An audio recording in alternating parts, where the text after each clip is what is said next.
Pull up a chair and buckle up. It's the Original Strength BodCast. Hey guys, we were joined again with Uncle Aleks, the Hebrew Hammer Salkin this week. And we are talking about all things coffee, Yoda, Hanukkah, and crawling. So guys, this is a fun conversation about crawling and how you can build strength. And if you just want to get to that, go ahead and fast forward to 8 minutes and 30 seconds in. However, if you want to hear about coffee, Yoda, and Hanukkah, listen to the whole thing. All right, guys, thanks so much for tuning in. Enjoy the show. I returned. Welcome back. Thank you. Yeah, I totally flipped the script. I started drinking tea because I think I've quit drinking coffee. And when I say I think I've quit, I just haven't in 2 or 3 months. Wow. I want to be slave to nothing. I don't know. Tea is definitely a step down from coffee in terms of chemical slavery. So, so it is a step, right? So, I mean, if I was drinking 4 to 6 cups of coffee a day, the caffeine level that I was probably pushing 500 milligrams, but there's like only 30 in this. So right. It's almost nothing. Baby steps. Baby steps. That's not really a baby step, I suppose. That's kind of a big step.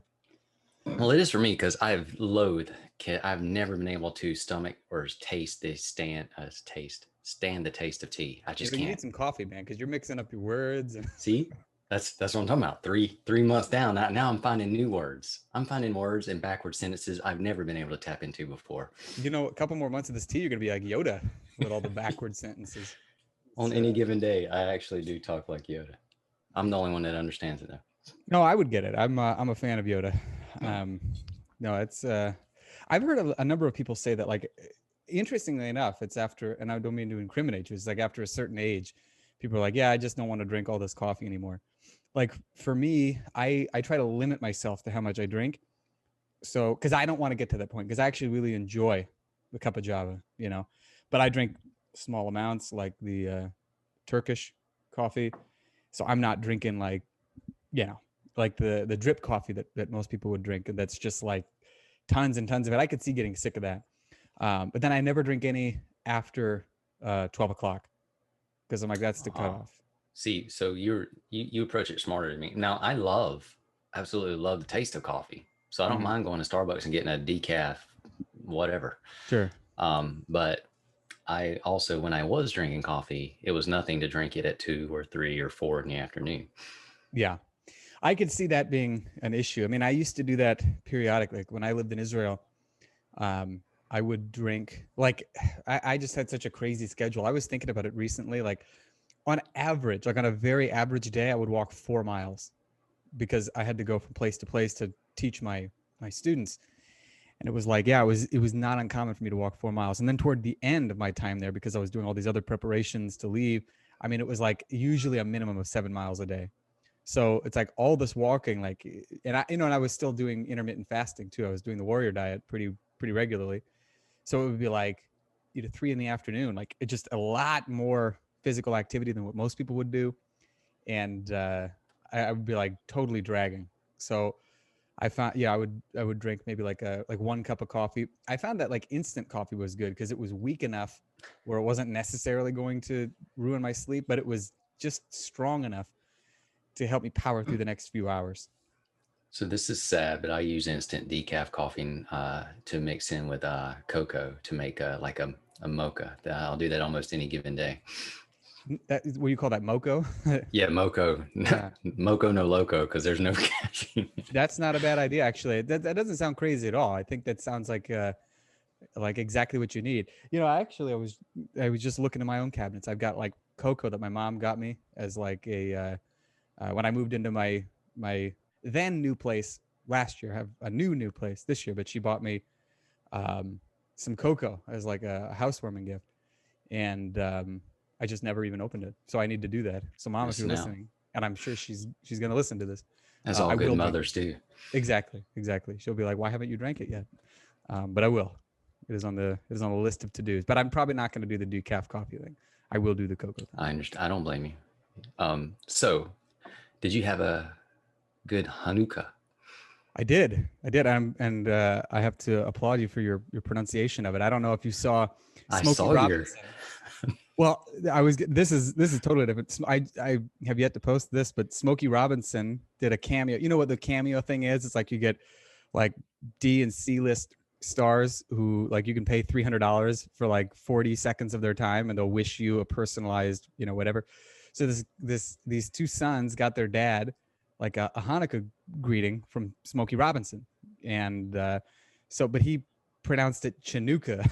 And I thought that was so funny. Like I'm not hating on Smokey Robinson. I don't blame him for pronouncing it like that. What they should have done, they should have provided like a pronunciation for it, and they didn't. So it's like if you're not familiar with it, why wouldn't you? Like a CH, like it just looks like it would be Chinooka.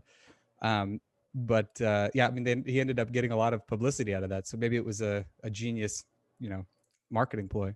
So as it was, I tuned into the Aleks Salkin Hanukkah history broadcast, and I learned a great deal. That was very neat. Well, good. I'm glad you enjoyed it. I thought about that because a lot of people are like, what is Hanukkah? And then you see all these, I always see these like lame platitudes all over YouTube or whatever about like some sort of a modern reinterpretation of like what it could mean. It's like, well, why don't we just talk about what it actually means? And then you can kind of twist it as much as you want. So I blame Saturday Night Live for all the misinterpretations. That's just me. That's perfectly fair. But Saturday Night Live has had some pretty good skits on the topic of they had one a number of years ago where it was like, to give you an idea of how long ago it was, Will Ferrell was still on the show, and it was like a CD of like Hanukkah songs, and Alec Baldwin was it was supposed to be like a commercial for like your favorite Hanukkah songs, and it was like it was really funny. I wouldn't do it justice by describing it, but if you watched it, you'd get quite a kick out of it. I loved it. I thought it was really funny. Yeah, I think it was they did a skit with Hanukkah Harry and Santa Claus like 30-something years ago. Oh yeah, that would have been ages ago. There was one that I was trying to find. I'm older than you. Slightly, yeah.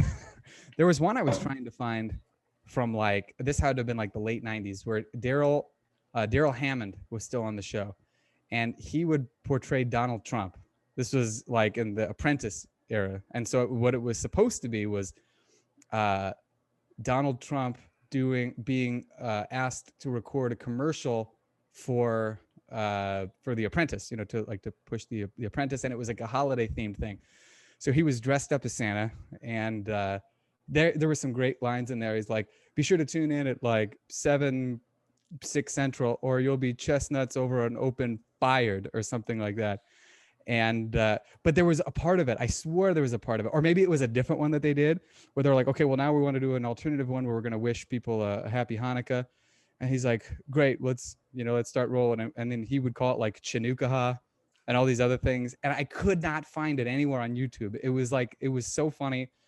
And but I like to make cracks about stuff like that. Like you saw my Han Solo with the menorah, keep the Han in Hanukkah. Like, I think that sort of a thing is really funny. And Harrison Ford, a quarter Jew, not too shabby. Yeah, that's right. The Adam Sandler song. Somebody else pointed out, they were like, somebody else mentioned Adam Sandler, I think, in one of my posts. And I was like, yeah, he made Hanukkah like infinitely cooler than I ever could. So I applaud him for that. I did my best, but Adam Sandler did it the best. So now we're moving into the Christmas season. The Christmas season. So, and I know that for Christmas, a lot of people want to be strong and have strong, healthy bodies. Yes. If they could have that gift wrapped under a bow, that would be something they would love to open. Absolutely. And you recently just wrote an article about getting stronger. This is an excellent segue into that. Absolutely. Yeah, well, look, you can wrap up a bow and pop it on your noggin, because it is not all that hard to do it with your own fair flesh. I have not yet figured out a way to bottle it and sell it. If I do, I will be sure to let people know, but I'm a little skeptical about that. But I have to say, I think that one of the things that I've noticed a lot of is that people kind of let their guilt like rack up more and more as the end of the year rolls up, so that by the time like Christmas and New Year's rolls around, they're like, man, I feel terrible about myself. I need to start working out. And then it's like, work out really hard for 3 weeks and then stop for the next 49 weeks. and it doesn't have to be that way. So people who want to give themselves the gift of strength this Christmas season would be wise to start looking at original strength, because if you want a solid base upon which you can build up any other quality you want, you have to be able to move well first and foremost. You have to be strong, and that's what everybody wants to do. They want to be really strong. They want to be confident, physically competent. But this year more than any, I think we've been sitting so much like in this fetal position, just locked in place, that if you try to add fitness onto a body whose parts don't work together the way that they're supposed to and don't work the way that they were designed to, the only gift you're going to get is like the equivalent of coal in your stocking. And that's going to be, of course, tweaks, maybe injuries, and just a whole lot of other disappointment and frustration. So a great way to do that is just to get back into the habit of moving the way that you were made to move. And then you can do pretty much anything else that you want. That was awesome.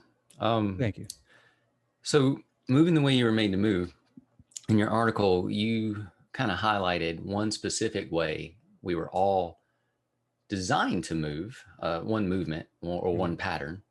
Not all of us have done it, but all of us have it. Right. What pattern was that? That would, of course, be crawling. And, in previous podcasts that we've done, I've mentioned, hey, there are other great original strength resets that you can really go all in on, and that are going to help you to get stronger, move better. So you don't want to focus only on crawling. But I always told people that crawling should still remain as a major part of what you do. And this is the reason why. I mean, part of it is that, when people see crawling, first and foremost, they're like, well, they either think one of two things, like, that's weird, I don't want to do that, or that's awesome, I got to do that. But once they do it, they all come around to that second option, right? Like, that's weird, but oh wow, I'm doing it now, I feel great, I can squat better, I can do more push-ups, I can pick my kids up off the ground and my back doesn't feel like it's about to, scream at me or whatever. And because we're so busy during the holiday season, and because we're so, again, this entire year, most of us have been huddled like over a computer in this sort of fetal position most of the year. You got to get back into your natural movement patterns before you can start loading up really heavy. So whether or not gyms are going to be open up in the coming year in your neck of the woods, or you're going to have to figure out something to do at home, you want the base to be the base. You don't want to try to convince your body otherwise. It's not going to work. And crawling is one of the best ways I know to get people to start moving the way that they're supposed to do, enjoy the process, and get some serious results in a very short period of time. So crawling it does establish that foundation that you were talking about, and it certainly makes strength training better or easier. Mm-hmm. Or you're able to put that nice house on that solid foundation. But I have found, and I know you found this too, but I have found that I've actually been able to supplement or get exchange strength training for crawling. Yeah. And get really honestly stronger than I was when I was just strength training. Oh yeah. Big time. It's funny too, because you mentioned the word exchange. It's kind of like exchanging a gift. Someone's like, here's a gift, and they mean it, with the best of intentions. And you're like, I can't use this. I don't want this. So I'm going to exchange it, at the store for something different. And that's very much the case. Like if somebody might say, hey, here's a particular exercise that I heard about, why don't you, try that out?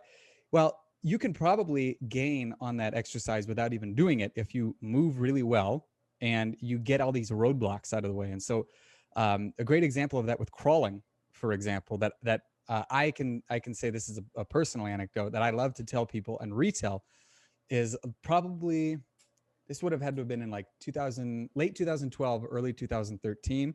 This was shortly after the second ever Becoming Bulletproof workshop, right? I know that word now has a different connotation because you've developed the program differently, but this was the precursor back then to Original Strength.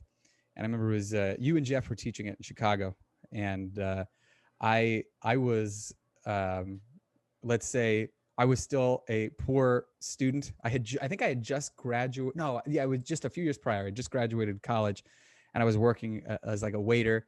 So I took a mega bus from Omaha, Nebraska to Chicago just to do this workshop, and learned a ton along the way. And one of the things that I was especially convinced of because of you guys is the value of doing crawling, not just a little bit, as like a warm up, but actually trying to treat it as a strength training practice, but not strength training in the terms of like, feed forward tension and like a really, obsessive focus on technique. Those things are important for, kettlebells and barbells and certain high level calisthenics moves. But it was about getting back in touch with just the natural movement and just learning how to like flow. And so I thought, I'm going to put this to the test. And, I have kind of longish legs, so I've never been like a really heavy squatter, even though I have good technique and what have you. So back then, my best squat, I think, was with two 24-kilo bells or two 53-pound bells, and I could do 10 reps, and it was hard. It was like, it wasn't like a complete all-out struggle, but it was nevertheless, like, I could feel it. But for 2 months, I did no squatting. I decided to become a kettlebell heretic. And I was like, I'm not going to do any squatting. And, but every day I would crawl for a total of 5 to 6 minutes, just, accumulate it, not even necessarily all in a row, just accumulate a total of 5 to 6 minutes of crawling. Then, out of seemingly nowhere, this was about 2 months later, I remember on a particular morning, I was like, I'm feeling pretty good. I want to test out my squats. So I grabbed my two 24-kilo bells, went out to the garage and knocked out 20 reps of squats and this was not having done a single squat for 2 whole months. And I was only crawling. That right there was like lifted a veil over my eyes. Like, if I can improve on squats without squatting and do so in less time, meaning a grand total of maybe 5 to 6 minutes a day, what else can I do if I keep doing this? And I keep really diving deeper and deeper into this fundamental movement pattern. And as time went on, these answers presented themselves. But that was like, the epiphany for me was that I could literally double my strength in less time by doing this weird crawling movement, and and be able to have more to show for it than if I had done a really complicated program with these crazy periodization tables or whatever. And I'm not knocking these things, but I am saying that like a lot of them become irrelevant once you know how to move properly, and then you do it a lot. Yeah. And that's, and if you don't experience it, it's really kind of hard to wrap your head around. But that's basically what I discovered too, is that, wow, I'm way stronger at things now after crawling than I was when I was training for those things. Yeah. And they were just so much easier to attain, which is interesting because I was trying to use a lot of the techniques, right? The feed forward tension, the bracing, the imagination, the radiation, the whatever. I was trying to use it all, and didn't like, if I did do the lift or whatever it was I was trying to do, it was a struggle. But after crawling, like most of that stuff was nothing, or Yeah. where I had to use no tension or anything. It was just, I did it. And it was ridiculously easy. That was my big, like, what is going on? Yeah. When you experience something like that, it's like, you're still going to love the strength training movements that you do, whether it's, kettlebell training or body weight movements or barbell stuff. But now you're going to be like, well, why would I limit myself to just this when I can add this one thing? Cause that's kind of like, I think the mentality that a lot of people have is like, I'm going to see how much I can strip away and still get results. It's like, sometimes it's not about stripping away. It's like what gaps do you need to fill in order to get better results? Like, let's say, there are 7 spots you need to fill, and that might correspond with the 7 strength movement patterns, right? And let's say the one you're not training is the gait pattern. And so it's not about, oh, let me see if I can eliminate, deadlifts and still improve my deadlift by just squatting more. What if it's like, hey, what if I fill this gap with my gait pattern training and really take it seriously, and maybe even for a short period of time, put it at the forefront of my training. Let me see what that does to everything else. Because, if your body, I pointed out, I've kind of like, I pointed out to people recently that I've spoken to on the topic that like the strength movement patterns, you're made to do all of these things. Like there's no question about it. But they're the distillation of movements that you would do like in real life, you know, and let's say long before civilization became so comfortable. Now it's basically they've been distilled down into these exercises that are meant to kind of replicate our need for all these movements that we developed over time. But back then, when we were doing all these things, there was a lot of other stuff that we were doing. We were building, we were climbing, we were hunting, you know, we were sneaking around to try to you know, sneak up on prey or whatever else it may have been. There was a lot of other like let's say, quote unquote, traditional strength type of movements that we were doing that were laying the foundation for everything that we could later distill down into those 7 strength movements. And yeah, it's been amazing. Like every time I do it, I'm like, I'm still stunned. Like I'll go like, you know, I'll do, let's say, some squats, and I'm like, man, this is feeling tough. And then I'll rock back and forth a few times. And then it's just like, suddenly, like my body just knows how to make it feel easier. Like the weight didn't get lighter, but I move better. And as a result, I move more weight. So something you just touched on, you're talking about the way it used to be when before technology and before the modern conveniences. Really though, the life lived back then was more of a daily grease the groove pattern of living. Mm-hmm. Like you did those natural movements throughout the entire day instead of a concentrated effort of an hour at a time. Exactly. And I think that was one of the ways that it was real easy to fill in the gaps, because the rest of the time in between you were walking or climbing or doing other stuff, but then you would come back to your movement, which I guess you could look at as your practice. Yeah. but you were just constantly greasing the groove, and it was just so spread out, but it was an everyday, you show up every day thing. Absolutely. Yeah, absolutely. I mean, and you know, we have to be realistic. Like to some degree, it's not very reasonable to expect people to do something similar now because, you know, most people have a desk job or, you know, a job that requires them to be in front of a computer. And this is where obviously those strength patterns come in handy, because it's like, here's how you're supposed to be able to use your body. This is going to help prevent a lot of the things that are going to happen to you if you're seated all the time and you just don't move enough. But there's also something to be said about being like, hey, well, let's do some kind of crazy stuff that doesn't look like the traditional stuff that we were brought up to do, but it's going to help you get better at all those things. And, you know, when push comes to shove, a lot of times you can just rely on these old movement patterns. I mean, in particularly the gait pattern. Like if there's any movement pattern that sets us apart from any other creature in the animal kingdom, it's the ability to use our gait, our very unique gait pattern. So if you do that and like everything's working together the way that it's supposed to, how hard is it to believe that kind of the next order of things, let's say a particular strength movement, is going to kind of go along with it? It's like all the muscles are going to know how to move, work together, the joints, you know, you're going to have a much better mind muscle connection. It's all going to be there. And I have yet to find a method that makes all those things more accessible to more people than the original strength resets. And of course, you know, the one that seems to have the biggest bang for the buck for everybody is just to crawl, even if it's just a few minutes a day. So, and you said this at the beginning when you started talking about crawling, but you said you tried to crawl 5 to 6 minutes of accumulated time throughout the day. It didn't necessarily have to be all at one time. You were greasing the groove, so to speak, with the crawling pattern throughout the day. Yeah. Yeah, absolutely. I mean, and sometimes it would be within a short period of time, meaning it would be like, okay, here's my 20 minutes to work out this morning. And then it would be like, I'd crawl for a minute or two and then, you know, relax and then crawl for another minute or two and, you know, get it all done in a shorter period of time.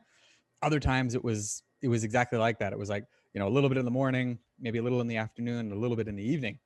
And, yeah, the results, like I said, they spoke for themselves. And it wasn't just for squatting. I mean, I used the squatting example because of how awesome it was.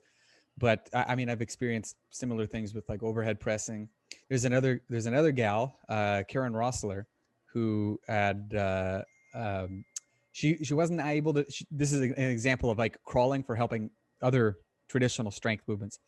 We'll put it this way, you know, a part of getting through the SFG2 certification or strong first kettlebell certification is that men have to press half their body weight on one arm and women have to press a third of their body weight on one arm. And she decided to go a different route, and she was doing lots and lots of backward crawling. And she worked her way up to pressing a third of her body weight on one arm, which is like, I think 20 kilos. I don't know. She may have been, due to her age, she may have been in a different category. So I don't know if it was a third or if it was a quarter or whatever it was, but nevertheless, without doing any pressing in her practice, she was able to military press a 44-pound kettlebell. Like, that's pretty phenomenal. Like, because we've been told that you need specific adaptations. That there are specific adaptations to imposed demands, or the SAID principle, meaning that you're going to get better at exactly what you do. And it's true. It's certainly not wrong. But here's an example of what I think is a principle that comes even before that. And that's, you got to have all your bases covered, reasonably well-balanced training, and moving the way that you were made to move. And it just kind of eliminates all of the frustration and the complexities that would otherwise come before that. So just from a lot of backward crawling, she was able to work up to a reasonably heavy military press for her body weight. And if you could do that for a few minutes a day versus spending, 30 or 40 minutes, 3 days a week on a specialized program to put more weight overhead, like, what's a better use of your time? I'm with you. Backwards crawling itself is phenomenal. That's pretty much how I discovered I had a one arm, one leg push up. Yeah. Not by doing that, but just by doing backwards crawling. So you wrote this article about the Crawlidays, playing on the holidays. Correct. But in that article, you've listed 3 types of crawling, none of which were backwards crawling. But I want to ask you about a specific one that you mentioned, commando crawling. Ooh, yes. On the forearms. Right. Well, there are 2 different kinds, because I know the one in the original strength curriculum is like on the stomach, right? Like, that's what we officially call the commando crawl.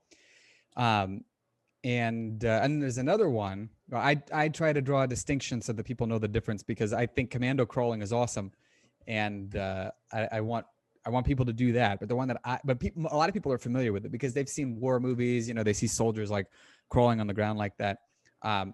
But another variation that's even harder, the one that you were referring to, is crawling like on the forearms, and those I can't even really describe how tough they are. It's like a huge jump up from crawling on the hands. I think part of it is the direction of the body. You're not propped up on the hands and what have you. There's a lot more work for the triceps and for the shoulders. So I really like doing a lot of this before doing military presses, for example, for a variety of reasons. One is that, like, with each crawl, I don't know how well you can see it when I'm here, right? But if you're crawling backward like that, it's kind of like greasing that pressing groove. And so if you're crawling backward like that, you don't even have to do a lot. And suddenly, you're putting you're doing a very low stress, greasing the groove practice of that pressing groove. And I remember I wouldn't say I discovered them a few years ago. I don't remember exactly where I first saw them, but I started doing them, and I was like, dang, like, this makes like the regular crawls that I've been doing, which were hard. I would like crawl across grassy fields and stuff like that. But I could do it in like one go. It was like I could barely get like an eighth of the way by doing it like that. It's a special, gentle brutality. Yes, exactly. That's a very good way of putting it. It's a very gentle brutality. Like, you won't wake up bruised and achy the next day. But while you're doing it, you're going to feel like you're getting hit with a pillowcase full of soap bars, or I don't know, something that's not going to leave a bruise, but still going to hurt. I think soap will still leave a bruise. Okay, maybe let's say oranges.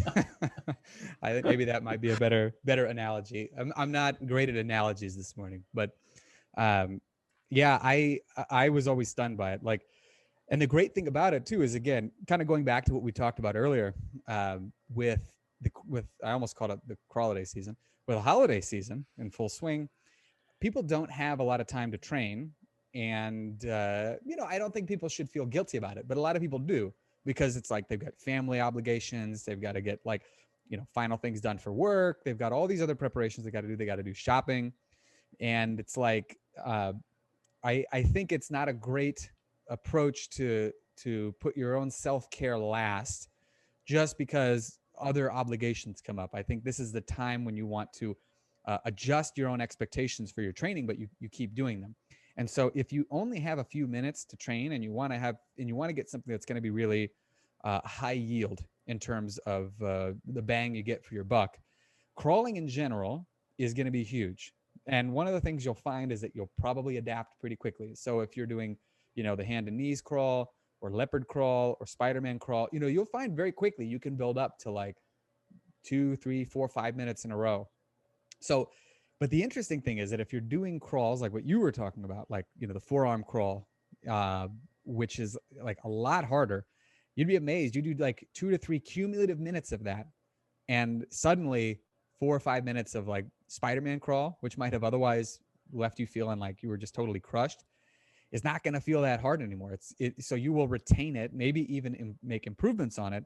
But the even cooler thing is that these more difficult or complex crawling variations have a great carryover into your iron practice. So again, if you want to improve your military press, or you want to improve your squat, or even your pull-up, and I have a story about that, you'll be amazed at what these harder crawling variations will do, because they still require that reflexive stability, and they build the reflexive stability of the standard crawling variations. But because the intensity level is ratcheted up, it feels like you're cramming, let's say, 5 or 10 minutes worth of work into maybe 2 to 3 minutes. Yeah, it's a lot in that. And it's one of those things where unless you experience it, it's kind of hard to wrap your head around. Yeah. So if you're listening to experience the exquisite amazement of forearm crawling, you just got to try it. I mean, that's the only way you'll know. Yeah. And then nothing we say will matter anymore. You'll be like, oh yeah, this will definitely make you strong. Because how can it not? Big time.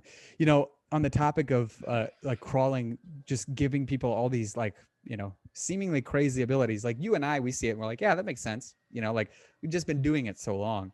But when people experience it for the first time, and then they tell you like, oh my God, I was able to do X, Y, and Z, you're able to just kind of calmly be like, that's very cool. But you knew it, you expected it.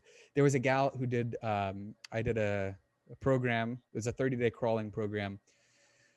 And I think it was a year or two ago, she went through it, and she said that she added 2 pull-ups to her rep max. She went from like 6 to 8, and she wasn't practicing any pull-ups at the time, but she was doing this daily crawling regimen. And as a result of that, she's like, I went from being able to do 6 to being able to do 8. I'm not even finished with the program yet. And so the last thing that you would think that crawling would help would be pull-ups, because you're like, well, crawling doesn't really mimic like a pulling movement per se. It's a lot more work for the triceps and the shoulders and what have you. But if you're crawling the way that we teach in original strength, your back muscles are automatically going to kick on. Like you're not even going to have to think about it. They're just going to jump in to help. And the better everything in your body works, the easier everything your body's able to do is going to become. So in the late 80s, maybe early 90s, there was, you probably remember this, maybe you're a youngster, but buns of steel, Yeah. or abs of steel. So I think the coolest thing about crawling is so if you can imagine from your armpits to the bottom of your pelvis, it completely gives you a torso of steel. Oh yeah. I mean, it just ties everything together so well. So anything like, so pull-ups, presses, squats, deadlifts, all of those athletic, cool strength movements, or just whatever movement in general, because that torso is so powerful, everything just gets easier and better. Absolutely. Yeah. I mean, that's a great 80s reference, by the way, the buns of steel. I had completely forgotten about that. VHS tape, baby. Oh VHS yeah, man. tape. I remember I remember Be Kind, Rewind. I'm old enough to remember that. I'm still a youngster, but I'm old enough to remember that.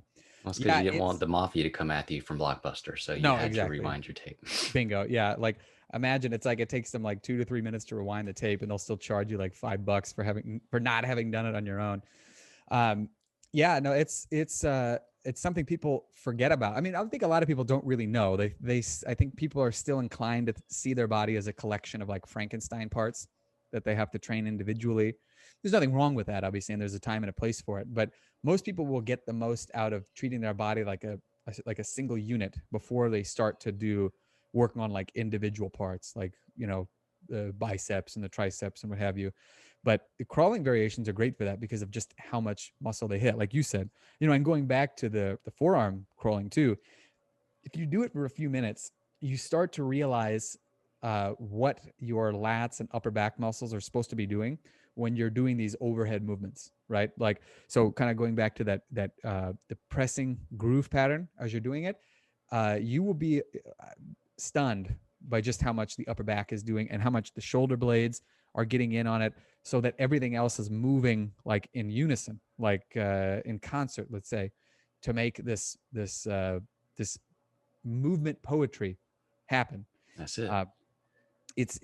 It's pretty stunning, and so it makes sense. Like once you've done it enough, you're like, yeah, I could see how somebody would add pull-ups or be able to do heavier presses, or double the number of squats they can do. It makes perfect sense once you've done it. So this article is going to be on the Original Strength blog site, and we'll put that in the links. Other than that, in the crawling in the article, is there anything outside of the article you just think people should grab a hold of? Yeah, I think, so I profiled 3 different crawling variations that I really like to use in like small space, for example. And, most people have a kind of a crowded like living space, and I think this is one of the things where people feel like, crawling, I just need a lot of space for that. I don't have a whole ton. And this is why, being a little bit creative, if you live in a place where you don't have like an airline landing strip's worth of space, you can still get some pretty great results. And so going through the progression sequence that I give you, and I can tell you here, but it's still worth reading in the article so that you can better understand it. But like axial crawling is far and away the best of all of the close space crawling variations.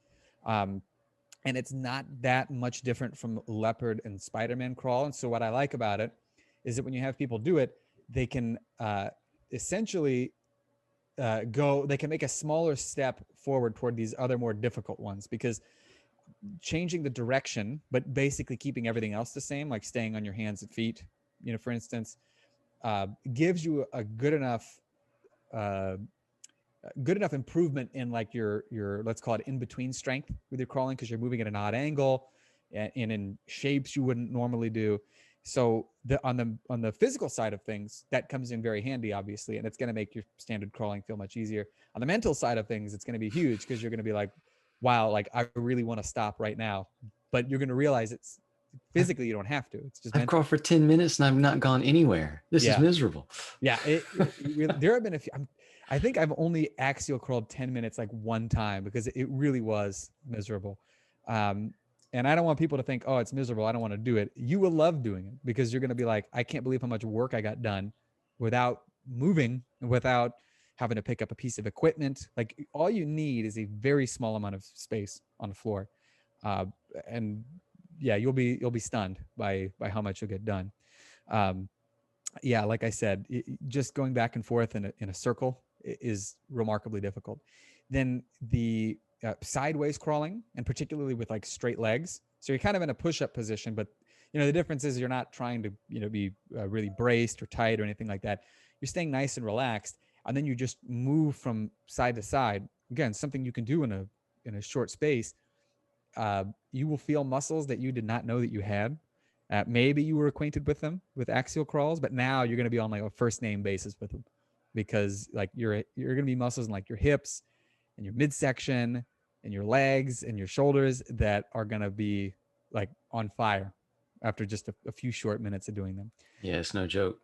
It really is not. I mean, like I've done this in the past where I've tried to accumulate as many minutes as I could doing it, and it was not as many minutes as I could have done with other crawling variations.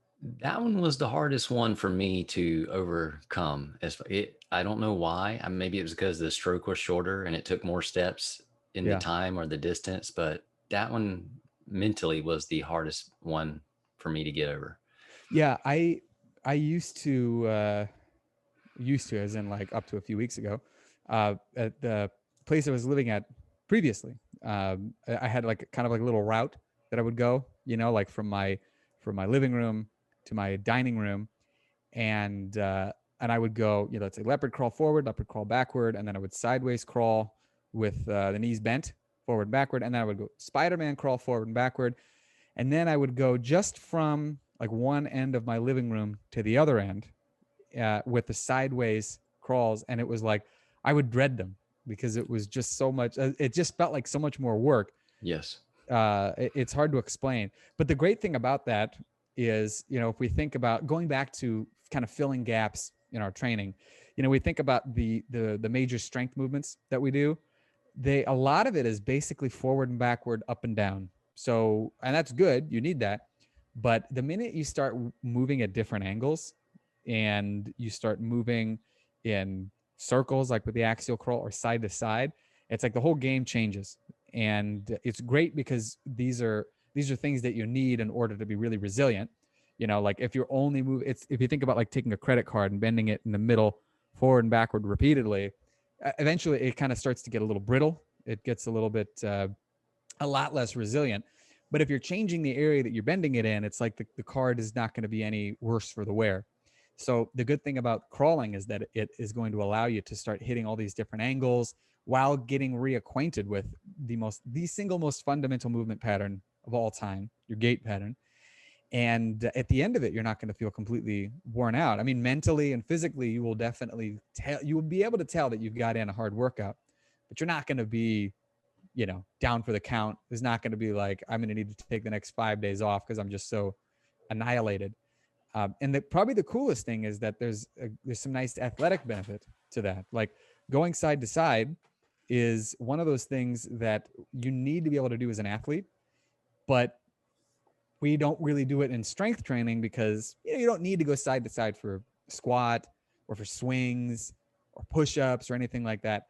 So it helps you to get that in while still working on this most fundamental of movement patterns. And again, it doesn't take long. Like you're not going to have to spend 40 minutes doing it. You can do 4 minutes, and you'll be astonished by how much different you'll feel. So if somebody decides to pull the string on the bow and open up the gift of strength this Crawlidays season, and they jump into crawls and they work through this progression, say they get hungry and they want to know more, or some of the other cool things that you use to train with, what can they do after that? Well, one of the things they could do is they could go to my website, alexsalkin.com. My name is spelled funny. It's Aleks. K is in Catherine, S is in Samantha. So Aleks, Aleks, Salkin, SALKIN.com. There's a lot of information there. Also, if you search on the Original Strength website, I mean, I think I've written more guest articles for you guys than like anybody else. We are grateful. Well, I'm grateful that you guys have given me a platform because I have all these weird ideas. I mean, think about it. Like, imagine if I tried to, give one of these articles to like a different fitness publication. They'd be like, crawling, dead bugs. What are you talking about? I think I would be laughed out of the office. And you'd be like, well, I'm just talking about pure power. But if you don't want that, okay. Yeah, okay, that's fine. Yeah, if you guys just want to push supplements that don't do anything versus movements that do, well, that's your business. But yeah, a bunch of my articles you'll find on originalstrength.net. Again, you can also go to my website, alexsalkin.com. I also have a daily email list too, where I talk about, I like traditional strength training. I don't want anybody to get the opinion from this that I don't. But what I like most is taking this traditional strength training and applying original strength training to it so that you can actually get strong. You're not getting like just weight room strong. You're getting like farm strong, like really old school stuff. I like to liken it to, I hope people have seen this movie, Indiana Jones and the Last Crusade.